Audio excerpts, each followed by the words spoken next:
Hey everyone, Aussie Artaku back again with my Sustain the Industry manga haul for the month of September. Now before I get into the manga that I've picked up this month, I'm wanting to give shout outs to 3 other manga enthusiasts that I think are in need of a lot more attention and subscribers. So the 3 people that I'm shouting out in this video are Rem&Ram, Whimsical Pictures and Soulflame. All are fantastic in my opinion, all have similar videos to mine, and they're all really big into manga, and they just have great videos and great channels all round. So yeah, if for some reason you're not subscribed to these people, definitely do so. I will be leaving their channel links in the description box below, so head on over and yeah, show them some love. Okay, to start off the update, I just wanted to quickly show you some figure related items that I picked up this month. So we have some pop vinyls and some plushes. So for the pop vinyls we have Super Saiyan Goku and Goku, and I will be uploading a unboxing video on those two within the next coming week. If you are interested in that, stay on the lookout. And I've already done an unboxing video for Seal Phantom Hive from Black Butler. So those are the 3 pops I picked up, and while I was in Sydney I went ahead and picked up a couple of Naruto plushes that I found at a market, which I'm pretty happy with. So we have his character from Shippuden and his character from the original series. I'm especially happy to get something from the original Naruto series, because when it comes to figures there doesn't really seem to be that many. Most of them are sort of focused on his Shippuden character. So yeah, that's pretty cool, and I'm happy to add all of these into the collection. And one more thing before I get into the manga, I picked up Dragon Ball Z Extreme Budokan for the 3DS. I've been after a solid handheld fighting game for the 3DS for a while, and this one definitely fits the bill. Basically it plays like a 3v3 tag team 2D fighting game, and it controls really well. It's pretty easy to pull off some of the special attacks, and there's a strong roster of characters. So yeah, if you own a 3DS and you're a DBZ fan and you've never played this, I would definitely recommend checking it out. It's a really solid title. Okay, so finally getting on to the manga now. So first up for the manga we have Gigantomaxia, and I did talk briefly about this in my Kuna Kunia haul, which I uploaded earlier this month. But this is just a one-shot single volume series from the creator of Berserk, and while I did enjoy it, especially for the artwork, being a single volume, it definitely felt unfinished to me. I think this definitely could have benefited on being a 2 to 3 volume series, where it would have delved a little bit more into the story, characters and the overall setting. Basically this one's set in a post-apocalyptic sci-fi fantasy world, where these 2 main characters here on the cover, they roam the world fighting giant titans. They can morph together and turn into a Giganto Titan themselves. So essentially it's a battle manga. But yeah, as I said, the story was kind of a little bit lackluster to me. But the main reason I picked this one up is for the artwork, which I don't regret, because the artwork in this is incredible. So if you're looking for a quick one-shot, easy read, battle-themed manga, and you're not really too concerned about the story, but you're a big fan of awesome artwork, then I would definitely recommend this. But yeah, it just felt a little bit unfinished to me, so that's my opinions on Gigantomaxia.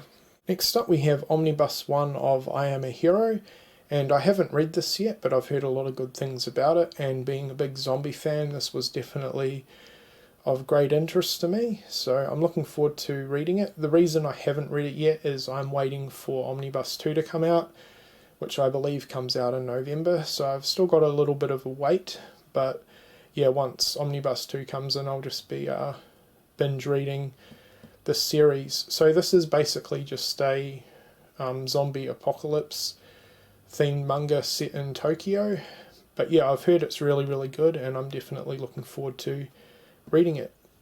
Next up we have Satoshi Kon's Opus, and this had been recommended to me quite a bit, and I know a lot of people seem to love this manga a lot. but I don't know, I could not get into it at all. I read up to about chapter 12, so I got well over halfway, and then I pretty much decided to stop. I'll probably go back to it at some point and give it another go, but yeah, I just could not get into this at all. Just something about the story within a story. I found it sort of hard to follow at times, especially when they sort of went back and forth from the real world and the manga world and story. Basically, this is about a mangaka who's writing a series and he's wanting to kill off one of the main characters, and he basically gets sucked into the manga. And I don't know, there was just something about it that I just couldn't get into. I didn't really care too much for the characters or the story, so yeah, this felt incredibly underwhelming to me, but I will probably give this another read at some point. But yeah, that's my opinions on Satoshi Kon's opus. Next up we have All You Need Is Kill, and this was absolutely amazing. I honestly cannot fault this at all. Fantastic sci-fi series. So if you're looking for a really good sci-fi and you've never read this before, I highly recommend it. I really enjoyed the two main characters. There was a lot of depth and emotion to both of these characters throughout. The story was really good. The art's really good. Yeah, this is just definitely one that I honestly cannot find any fault with. So if you're a fan of sci-fi, and as I said, you've never read this before, this one definitely gets my highest recommendation. Okay, so I went ahead and picked up volumes 4, 5 and 6 of One Punch Man, and this is a series that really needs no introduction. It's very popular right now, and for good reason, because it's a really fun series with amazing artwork and really fun characters. So I'll quickly go through the covers. We have volume 4. Now I'm aware that I'm not officially up to date. However, over here in Australia we haven't got volume 8 yet. That comes out midway through October. And for these sort of volumes it's really not worth me importing. So I don't really mind waiting. But yeah, at the moment, at least here in Australia, I am up to date with One Punch Man with volumes 4, 5, 6 and 7. So really happy with that. Great series, I enjoy it a lot. And this is definitely a series that gets better and better with each volume. Okay, and next up I picked up 3 lots of Junji Ito work. And these were all absolutely fantastic. And I would definitely highly recommend all 3 of them. And I'm also really excited because I just recently found out that in December another one of his works is getting an official release, Tomy, which I don't really know a lot about, but I'm definitely very keen to pick that up since I've really been enjoying everything I've read of Ito's so far. Okay, so the first thing that we have here is volumes 1 and 2 of Gyo, and this is a really good 2-volume series. The story was really good, it was well paced, I enjoyed the characters, and I felt for a short 2-volume series it wrapped up pretty well at the end as well. Basically this one's about mechanical fish that infect people with a death stench, and it basically takes over all of Japan pretty much. Really good.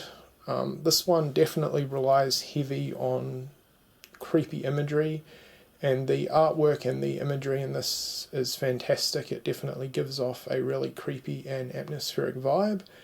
So yeah, if you've never read this and you're looking for a good manga that's horror themed, and especially with October around the corner, perfect time to get into this. But yeah, I really enjoyed Gyo a lot. In fact, I enjoyed it so much I plan to pick up the hardcover omnibus release, just so it's uniform with the other volumes I'm about to show. And I also really want to support Ito a lot because yeah, when it comes to horror he is amazing. So really enjoyed Gyo a lot. And next up we have Fragments of Horror, and this is a really nice hardcover volume. It's not very thick, but this is basically a collection of short stories, and I'd heard sort of mixed things on a lot of the stories going into it. I'd heard a lot of people thought it was great, but a lot of people sort of only liked sort of roughly half or a few of the stories in it. But to my surprise, I enjoyed all the stories except for one. Obviously, some stories were better than others, and probably next month I'm going to do a manga recommendation of this, where I go a little bit more in depth to it. But yeah, if you've never read Fragments of Horror, you're looking for some really good short horror stories, I definitely recommend this a lot. And this is a really nice release as well. Okay, and last, but certainly not least, we have Uzumaki, and this is definitely my favourite Ito work that I've read so far. This is a 3-volume hardcover omnibus, and it's a really nice release. Nice artwork on the front, and there's even some pretty nice artwork there on the spine as well. And because of this release, it's the main reason why I'm wanting to pick up the hardcover edition for Geo as well. But yeah, Uzumaki was absolutely amazing. This one is about a spiral which takes over a small town in Japan, and this was just amazing. If you're a fan of body horror, this will be right up your alley. Again, like Geo, really creepy imagery. The artwork was great. I really enjoyed the characters and the story. Over the course of the 3 volumes, it was really well paced. You got to know the characters quite a bit, and just, yeah, how this spiral basically consumed this town and all the inhabitants that lived there. Great ending as well. But yeah, this was absolutely amazing, and this one definitely gets my highest recommendation. So if for some reason you've never read this and you're looking for just an incredible horror manga to get into, definitely pick up Uzumaki, and this is a great release as well. And last but certainly not least, we have Pluto, and this is a series I've been wanting for a while, so glad to finally pick it up. Nice short series with only 8 volumes, and these volumes are really nice. These are the first Viz Sigs that I have picked up, and just quality wise they're really good. As you can see, the imagery there on the spine with all the different characters' eyeballs is pretty cool, and they've got some really nice covers as well. Now in terms of the story, I'm not really too far into it yet. I'm only up to volume 3, and this is actually the first time that I've read anything by Naoki Urasawa, but already I know this guy is incredible and he knows how to tell a damn good story. So I'll quickly go through the covers. So we have volume 1,